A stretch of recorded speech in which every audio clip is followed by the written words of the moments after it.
이미 다 완납을 모든 돈을 다 갚은 지가 아주 오래전 일인데 6,400 중에 지금 약 한 2천만 원 정도가 남았을 거예요. 안 받은 게 남은 돈을 제가 달라고 걔한테 문자를 보냈어요. 그랬더니 이제 답변이 없더라고요.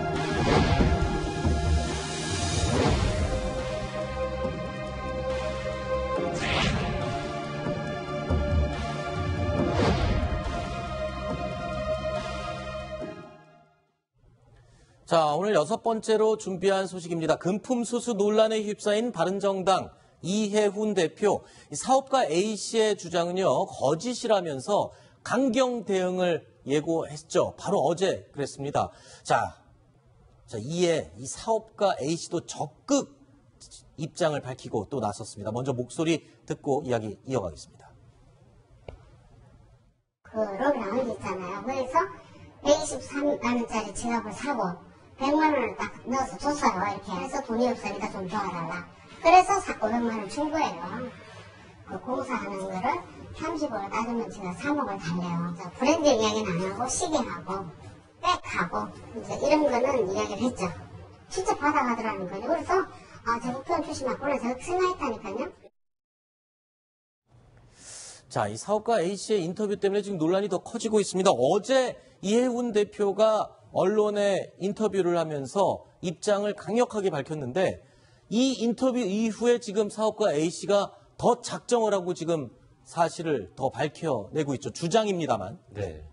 공당의 대표와 어쨌든 돈을 줬다는 두 사람 간에 이제는 물러설 수 없는 진흙탕 싸움이 시작된 것 같고요. 네. 돈이 오고 간 건 사실이 됐고 거기에 이제는 실제로 어떤 방식으로 어떤 곳에서 네. 뭘 바라고 줬는지까지 지금 폭로를 하고 있는 상황입니다. 여기에 네. 대해서 이해훈 대표도 여기서 물러설 수 없는 상황이기 때문에 둘이 강하게 충돌하고 있고요. 결국 네. 둘 중에 한 명은 이 모든 이런 이 진실 싸움에서 물러나고 결국 처벌을 받게 될 수밖에 없는 상황일 것 같습니다. 네. 근데 지금 얘기를 들어보면 추가로 이런 얘기까지 했습니다. 총선 전에 1,000만 원, 이후에 5천만 원을 줬고 어제 사실 언론에 이해훈 대표가 받았던 모든 돈을 다 되돌려주고 갚았다라고 얘기를 했거든요. 근데 그 대답 이후에 다시 이 사업가 A씨가 이런 얘기를 했습니다. 아직 못 받은 돈 2천만 원 정도가 남아있다. 이렇게 얘기를 했네요. 그러니까 그것도 이제 이해가 안 되는 거죠. 그러니까 네. 이해훈 대표는 다 갚았다. 그러니까 돈을 네. 받았다는 건 분명히 인정한 거잖아요. 네. 받은 거를 돌려줬다라고 얘기하고 있고 네. 사업가 저분은 돈을 2천만 원 못 받았다고. 근데 더 황당한 것은 채널A하고 통화하면서 그런 얘기를 했다잖아요. 이런 의혹이 불거지기 4, 5일 전에 이 대표가 4천만 원을 돌려주겠다고 했대요. 네. 그러면 2천만 원 빌려 2천만 원이 남아있는데 4천만 원을 주겠다고 한 거잖아요. 만약 네. 저 말이 사실이라면 네. 물론 뭐 저건 진실게임 양상이 됐으니까 네. 이해훈 대표는 또 다르게 얘기할 수 있겠지만 네. 만약에 그렇다면 저 4천만 원 중에 2천만 원은 물건으로 받았을 가능성이 있는 거 아니겠습니까? 그렇죠. 아까 무슨 뭐 백이든 뭐 여러 가지 옷이든 뭐 또 코디하는 여러 가지 부분도 받았다고 하고요. 방송 메이크업용 뭐 이런 것도 받았다고 지금 증언이 네. 나오고 있는 상황이기 때문에 그래서 아마 저 얘기가 사실이라고 하면 이해훈 대표가 굳이 만나서 이미 다 갚았다고 하는 4천만 원을 돌려주겠다고 만나자고 제의할 이유가 없지 않습니까? 네. 그 말은 결국 뭔가 입막음을 하려는 시도가 있지 않았나는 의혹이 나올 수 있는 부분이기 때문에 저 말이 사실인지 아닌지를 확인해 봐야 되겠지만 저 말이 사실이라면 이해훈 대표 입장은 상당히 어려운 상황에 빠졌다고 볼 수 있겠죠. 자, 그리고 또 돈이 오갈 때 가장 중요한 게 대가성입니다. 돈을 주면서 이 사업하는 A씨, 금융 관계자를 만나게 해달라고 부탁을 했었다라는 진술이 있었고 이해훈 대표는 전혀 만나게 해주거나 그런 사실이 없다. 아예 그 사람들을 모른다라고 얘기를 했었는데 그 입장을 밝히자마자 사업가 A씨가 또 그런 얘기를 했어요. 아예 실제로 누구라고 실명까지 다 밝혔다면서요. 예, 동아일보와 채널A 그 취재팀이 입수한 문자 메시지가 있거든요. 네. 근데 그 문자 메시지를 보면 몇 월 며칠 어디서 뭐 대표님과 네. 뭐 만나기로 했다 네. 할지 그 만나는 인사들의 실명들이 다 나와 있거든요. 아하. 물론 이제 보도는 익명으로 해서 보도를 했지만 네. 그런 실명들이 이미 A씨가 많이 제시를 했고요. 네. 또 근데 이 문자 메시지가 이제 허위일 가능성은 물론 남아 있습니다. 네. 하지만 정황상 A씨의 주장에 조금 신빙성이 실리는 그런 분위기인 건 맞는 것 같습니다. 신빙성이 실린다는 거는 그 구체성 때문인가요? 증언을 할 때 몇 시에 어디에서 누구와 어떻게 만났다 이런 것들을 구체적으로 진술하면은 법정에서도 굉장히 유리한 진술이 되나 보죠. 예, 맞습니다. 그 법정의 증언에서 네. 또 수사에서도 이게 그냥 모호하게, 막연하게 누구 뭐 금융기관의 임직원을 내가 만났습니다. 이거는 조금 믿기가 어려워요. 네. 그렇지만 금융기관 뭐 부전무인 누구를 어디 식당에서 만나서 몇 시에 만나서 이야기를 했다. 이러면 그거는 있죠. 안 그러면은 그걸 갖다 허위로 지어낸다고 추측하기에는 정말 이해운 대표를 갖다가 그 함정에 빠뜨리게 하지 않는다면은 그 말은 아주 신빙성이 높아지기 때문에 네. 이번에 A 씨가 그 금융기관 임직원의 이름을 구체적으로 거명한 것은 네. 수사 단계는 물론 법정에 나중에 나오더라도 네. 상당히 A 씨의 말에 신빙성이 있다고 볼 수밖에 없는 겁니다. 거기 한 가지만 더 붙이면 만약에 네. 이 사람이 그 거짓을 얘기하면 무고죄가 걸리는 거 아니에요? 그렇죠, 거기 그렇죠. 나오는 사람들 이름은 무고죄가 되면 이 사람이 엄청난 처벌을 받을 수도 있음에도 불구하고 그런 네. 행위를 할 가능성은 낮다고 볼 수밖에 없는 거죠. 네. 자, 어제 기자 간담회에서요, 이해운 대표가 또 기자들에게 이런 말을 했습니다. 들어보십시오. 처음 알게 된 것은 총선 경선 때 정치권의 원로이신 친박 모 인사이신데 그분은 뭐 이름을 공개하기는 그렇습니다. 그분의 소개로 접근해 왔습니다.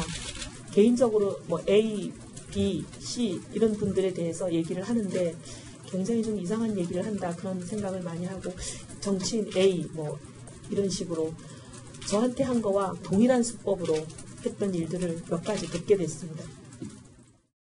자, 본인의 금품 수수 의혹에 대한 해명을 하는 자리에서 친박 원로 인사를 통해서 이 문제의 사업가 A씨를 소개받았다라고 구체적으로 언급을 했습니다. 자, 하필 왜 친박 원로 인사라고 콕 집어서 얘기를 했을까요? 여기는 어떤 나도 누군가에 의한 피해자다 이러면 정치적인 계산이 있는 거 아니냐 이런 의심이 가능하거든요. 사실 이해운 대표의 그 발언을 액면가 그대로 받아들일 수도 있을 것 같습니다. 그럼요. 다만 이 발언이 비판을 받는 것에는 의도와 상관없이 정치적 해석이 너무 난무하고 있거든요. 네. 첫 번째는 이런 일들이 바른정당 창당 이전에 있었다는 걸 굉장히 강조하는 그런 분석이 있고요. 네. 두 번째는 이 사안에 대해서 어떤 굉장히 폭탄을 다시 자유한국당에 돌림으로써 약간의 부담을 좀 줄이려는 의도가 있는 거 아니냐. 아하. 이런 지적이 나오고 있습니다. 네. 저는 그걸 해석을 하나 좀 덧붙이고 싶은데 결국 네. 이해운이라는 사람이 누굽니까? 바른정당 박근혜 대표죠. 대통령과 네. 굉장히 친했던 네. 원래 친했던 사람인데 네. 중간에 어떤 정치적인 흐름 속에서 박근혜 대통령과 척을 지고 있는 건데 네. 저는 뭐 이해운 대표가 왜 친박 딱 찍어서 얘기했는지 명확히 모르겠으나 어쨌든 친박계 쪽에서 어떤 음모를 가지고 나를 네. 죽이기 위해서 정치적인 타살을 하려고 하는 거 아니냐 네. 그런 얘기를 하려고 친박계 원로다 이렇게 딱 찍어서 얘기하는 것 같습니다. 자, 저게 과연 정치부 기자들 사이에서는 어떤 의도로 읽혀지나요? 저런 해석이 충분히 가능하다고 보이나요? 뭐 기사들은 항상 해석 한 줄 갖고 싸움을 하는데요. 네. 안 쓸 수 없는 해석인 것 같습니다. 아, 예. 그렇군요. 예. 짧은 말이었지만 굉장히 의미 있는 윤영 기자의 답변이었습니다. 자, 이 순서는 여기서 마무리하도록 하고요. 죄송합니다. 하태원 부장은 얘기는 여기까지 듣도록 하겠습니다. 오늘 말씀 고맙습니다.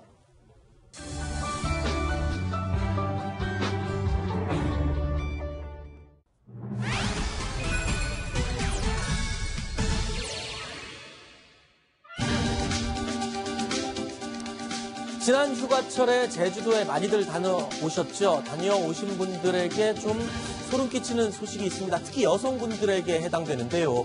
제주도 협재해수욕장에 한 유명한 카페가 있는데 이 카페의 아르바이트생이 여성 손님들을 몰래 지켜보면서 카메라로 찍어서 그 찍은 사진을 인터넷에 게재했습니다. 그래서 논란이 되고 있습니다. 이른바 제주 몰카 소동. 뉴스탑10이 8번째로 준비를 해봤는데 얘기를 해보겠습니다. 최단비 변호사님, 네. 이 카페의 아르바이트생 여성들을 찍어서 SNS에 올리면서 평가까지 했다고요. 참 좀 놀라운 게 몰래 카메라의 이름이 뭐니까 몰래 찍고 네. 사실은 본인이 몰래 봐요. 뭐 올리더라도 이렇게 좀 폐쇄적인 카페 같은 데 올리는데 이 사람은 네. SNS에 전체가 공개되는 SNS에 올린 겁니다. 네. 지난 6월부터 본인은 SNS에 여성들을 찍는데 저기 보시면 자, 지금 화면에 나와 있는 그렇죠. 저 찍힌 여성들은 본인이 찍힌 줄도 모르는 거죠. 거예요. 그리고 저기서는 모자이크가 되어 있지만 실제 올린 사진은 전혀 모자이크가 되어 있지 않고요. 얼굴이 다 드러나 있고. 얼굴 드러나고요. 본인이 누군지도 보입니다. 그런데 그냥 사진 사진만 올린 게 아니라 그 밑에 외모라든지 뭔가 불쾌한 느낌을 가지는 것 같은 평가를 다 올려놨어요. 자, 대표적으로 몇 가지 글, 사진과 함께 이 아르바이트생이 올린 글입니다. 젊음의 하얀 살들을 어깨든 다리든 심박수를 올린다. 자, 가늘기만 한 허리는 글쎄요. 뭐 이 본인이 들으면 굉장히 수치심을 느낄 수 있는 그런 얘기인 것 같아요. 이런 글들, 글쎄요. 또 다른 글들도 있나요? 자, 그런데 이런 얘기도 썼네요. 과거에도 SNS에 망원 렌즈로 많이 찍어서 올렸다. 스스로 과거의 범죄를 실토를 하기도 하는군요.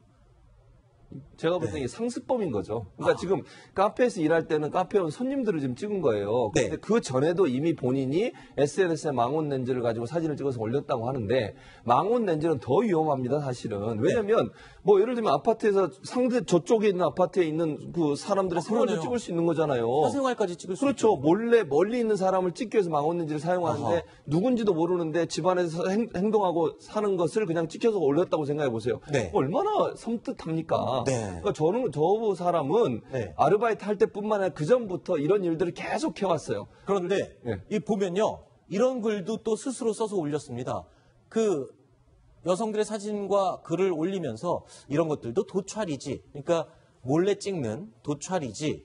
나중에 고소당하는 거 아닐까? 이러면서 혼잣말로 이렇게 했습니다. 이거는 본인이 이게 불법이라는 걸 알면서도 했다라는 거잖아요. 법적으로 더 나쁜 거죠. 나중에 그 법정에 가서 참 아름다운 장면을 찍다가 옆에 여자가 한 명 있어가지고 같이 찍혔다 이래야지.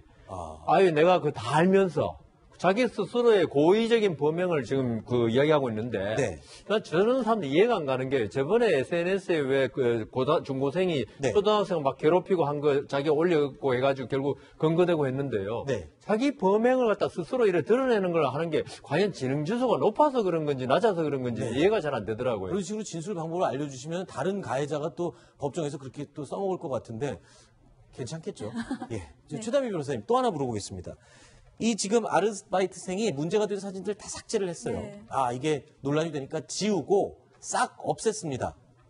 네, 맞습니다. 이제 처음에 이게 어떻게 알려졌냐면 SNS 이용자들이 자꾸 이런 사진들이 올라오는 거예요. 그래서 먼저 네. 추적을 했어요. 이 지역이 어디인가. 네. 인테리어를 보면서 어느 지역에 어느 카페인구나 알게 되고 그 회사에다가 연락을 했어요. 아하. 문제가 있는 것 같다. 그러면서 이제 아르바이트생과의 문제가 있는 걸 알고 회사에서 긴급히 조치를 취합니다. 그러면서 삭제가 되게 되었는데 삭제를 하면서도 이렇게 그럼 삭제를 하면 처벌이 안 될까? 이렇게 생각하실 수도 있는데 그렇진 않아요. 근데 이쯤 처벌에 약간 논란이 있습니다. 왜냐하면 우리나라의 법에서는 처벌을 할 때 성적 수치심을 유발하거나 욕망이 있어야 돼요. 욕망을 먼저 끌어내야 되는데 몸까지 전체를 다 찍은 사진이 물론 본인들은 그 밑에 있는 글 갖고는 수치심이 있겠지만 과연 처벌의 대상이 될 것이냐에 대한 네. 약간의 논란이 있지만 현재 이 부분에 대해서 집중적으로 경찰은 수사할 예정이고요. 단지 전체의 촬영뿐만이 아니라 이 촬영자가 어떤 의도로 어떤 각도로 찍었고 어떠한 생각 여기 본인이 글을 쓰지 않습니까? 네. 어떠한 생각을 썼는지까지도 전반적으로 수사할 예정이다라고 합니다. 본인은 지웠다고 하지만 경찰이 이 해당 아르바이트생의 휴대폰을 압수해서 복구를 다 해봤더니 다 사진들이 그대로 다시 확인이 됐거든요. 그러면 이게 이 혐의를 입증할 수 있는 증거로 작동을 하고 그러면 처벌할 수 있는 거 아닙니까? 그렇죠. 결국 좀 우리 최 변호사님 말씀대로 그 성적 욕망을 불일으키느냐 그게 중요한 거고요. 사진에서. 그리고 성폭력 범죄 처벌 특별법에서 대부분이 친고죄가 아닙니다, 이제는. 네. 친고죄가 아니기 때문에 일단 범죄로 형성되면 네. 피해자들이 처벌을 원치 않는다 이 말을 하더라도 네. 처벌받게 되어 있습니다. 네.